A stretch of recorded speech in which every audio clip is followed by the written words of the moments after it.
दोबारा स्वागत है आपका अपने यूट्यूब चैनल स्टडी डेटा में।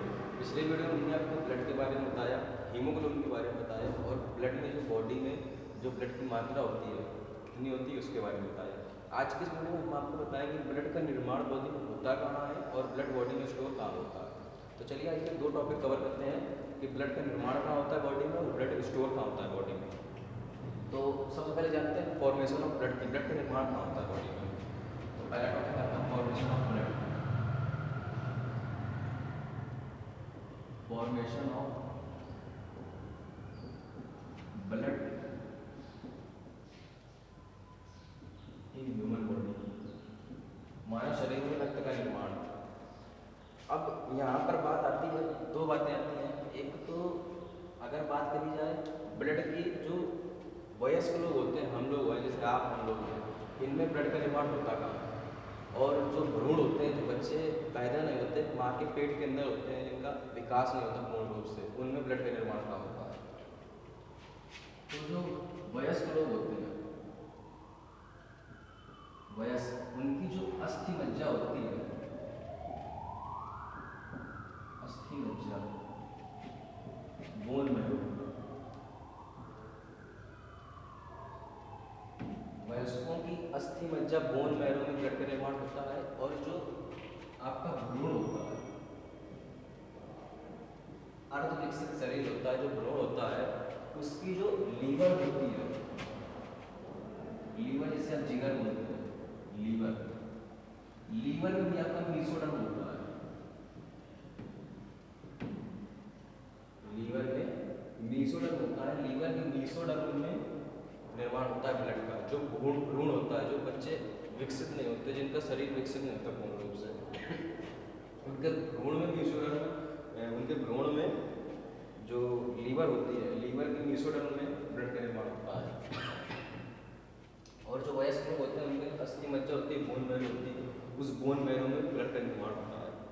ये आपको थोड़ा सा ब्लड के फॉर्मेशन के बारे में बताया, ब्लड बनता कैसे है बॉडी में, मतलब कहाँ बनता, कैसे क्या बनता है, कहाँ पर। तो जो वयस्क होते हैं उनकी अस्थि मज्जा बोन मैरो में बनता है, जो भ्रूण होते हैं उनकी लीवर में मीसोडर्म में बनता है। ये आपको फॉर्मेशन के बारे में बताया। और अब बताएंगे स्टोरेज के बारे में, ब्लड स्टोर कहाँ होता है।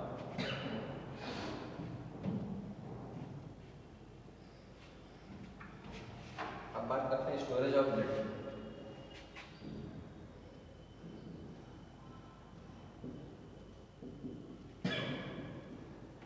Storage of blood in body, in human body.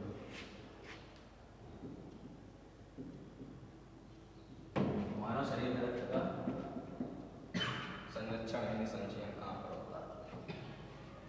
कुछ लोग बोलते हैं सॉरी कुछ लोग बोलते हैं कि जो ब्लड का स्टोरेज होती है वो हार्ट में होती है। हार्ट बोले तो हृदय, जो बात बिल्कुल, अगर ब्लड हार्ट में स्टोर होने लगेगा तो आदमी कभी जिंदा ही नहीं रह सकता। ब्लड हार्ट में जाता है, पंपिंग करता है, फिर बाहर आ जाता है। थोड़ा सा बता देते हैं आपको ब्लड के बारे में, थोड़ा सा ये अलग सी चीज है। ब्लड आपका पंपिंग करता है,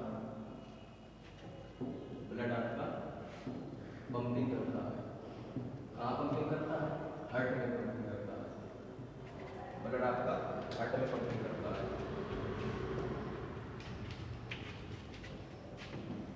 और जो O2 और CO2 का संवहन करता है, ये लंग्स में करता है। O2 और CO2 का संवहन लंग्स में करता है।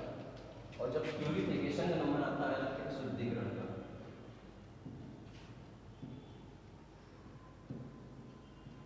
रक्त का जो शुद्धिकरण होता है वो आपका किडनी में होता है।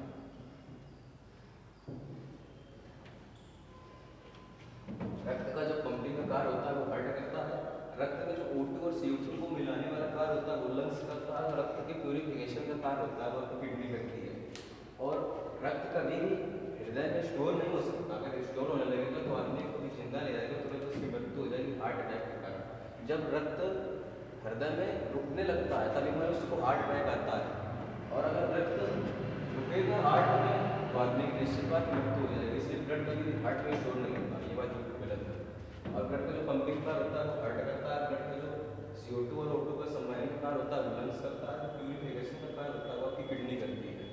तो बात आती है ब्लड स्टोर होता कहाँ पर है।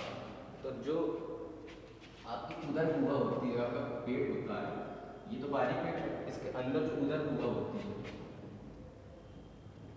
उदर गुहा में आपकी स्प्लीन होती है, स्प्लीन को हिंदी में प्लीहा बोलते हैं। तो जो उदर गुहा की स्प्लीन होती है, प्लीहा होती है, इसी स्प्लीन में आपका ब्लड स्टोर होता है, इसलिए इसे ब्लड बैंक भी बोला जाता है। ब्लड बैंक, स्प्लीन को एक ब्लड बैंक बोला जाता है।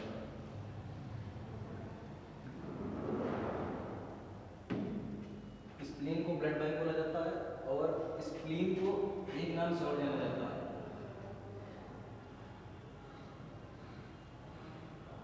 Graveyard of RBC. जो लाल रक्त कणिकाएं होती है, रेड ब्लड कॉर्पोरल्स, उनकी कब्रिस्तान भी स्प्लीन होती है। जब इनका जीवन काल समाप्त हो जाता है, 120 दिन का जीवन काल होता है, आगे बताया जाएगा आपको कंपोनेंट्स में। जब इनका जीवन काल समाप्त हो जाता है तो इसी स्प्लीन में इनकी मृत्यु हो जाती है, इसीलिए इसको ग्रेवयार्ड ऑफ आरबीसी बोला जाता है। थोड़ी सी बात कर लेते हैं स्प्लीन के बारे में। स्प्लीन आपकी पता चल गया उदर गुहा में स्थित होती है, और स्प्लीन का जो आकार होता है वो द्विअवतलाकार होता है।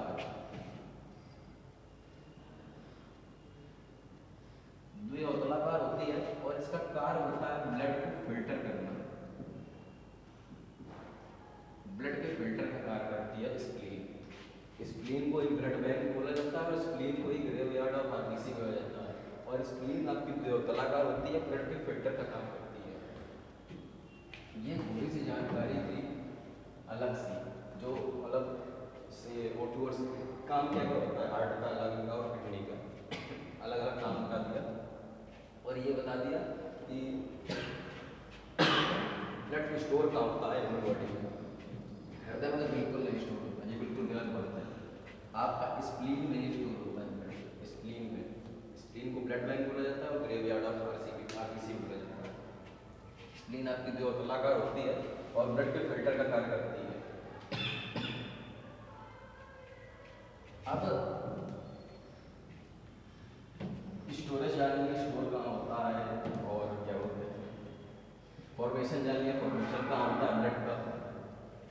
अब थोड़ा सा बात कर लेते हैं ब्लड के वर्ग के बारे में। ब्लड का वर्ग क्या होता है, बहुत ब्लड के बारे में पढ़ लिया, ब्लड के वर्ग के बारे में जान लेते हैं, इनका कार्य क्या होता है। वर्ग,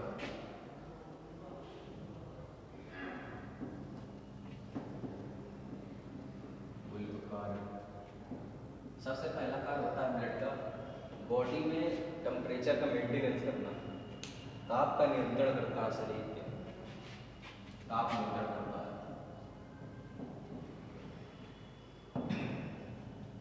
ताप का नियंत्रण करता है। ताप का नियंत्रण करता कैसे है, जब ये बहता है तब ये ताप का नियंत्रण होता है। दूसरा कार्य है आपका पोषक पदार्थों में संवहन करना।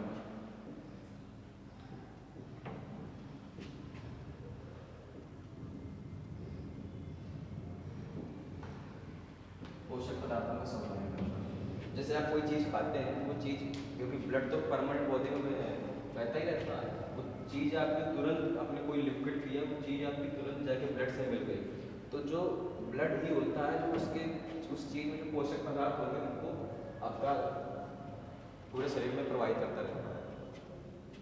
अगला पॉइंट है आपका ब्लड, जैसे कुछ आपके अपशिष्ट पदार्थ होते हैं, यूरिया होती है, उत्सर्जित पदार्थ होते हैं, उनका संवहन करता है, परिवहन करता है।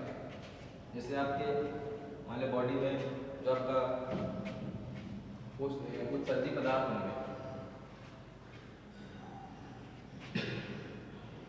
उत्सर्जित पदार्थ, इन्हें आपका ब्लड बॉडी से बाहर निकालने में सहायता करता है। उत्सर्जित पदार्थ होते हैं जैसे यूरिया होती है, अमोनिया होती है, यूरिक एसिड भी होते हैं, आपके ये सारे उत्सर्जित पदार्थ होते हैं, इनको बॉडी से बाहर निकालने में ब्लड ही सहायता करता है। और चौथा पॉइंट होता है आपका जो ब्लड होता है, ब्लड के कारण जो टिश्यू होते हैं वो सूख नहीं पाते, टिश्यू बोले तो ऊतक होते हैं, वो सूख नहीं पाते, ऊतकों को नम रखने का कार्य करता है, ऊतकों को नम रखने का कार्य करता है।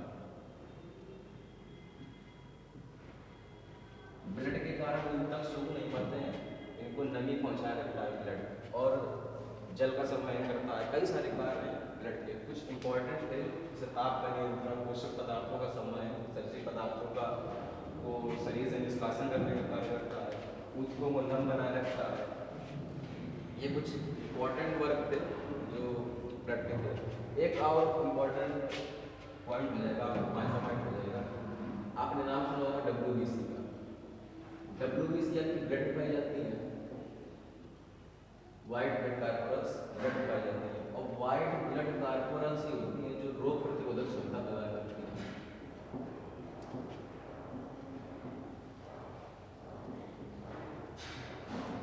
बीमारियों से लड़ने की क्षमता प्रदान करती है। यही रोग प्रतिरोधक क्षमता आपकी ब्लड में ही पाई जाती है। ब्लड ही होता है जो छोटी मोटी बीमारी जिनको खांसी जुकाम होता है उनसे बचाता है आपको, वरना आए दिन बीमार पड़ते हैं। तो चलिए इस वीडियो में मैंने आपको ब्लड के फॉर्मेशन के बारे में बताया और ब्लड के स्टोरेज के बारे में बताया, स्टोर का होता है, ब्लड के कार्य के बारे में बताया, कुछ कार्य। मिलते हैं अगले वीडियो में, तब तक के लिए सभी को जय हिंद।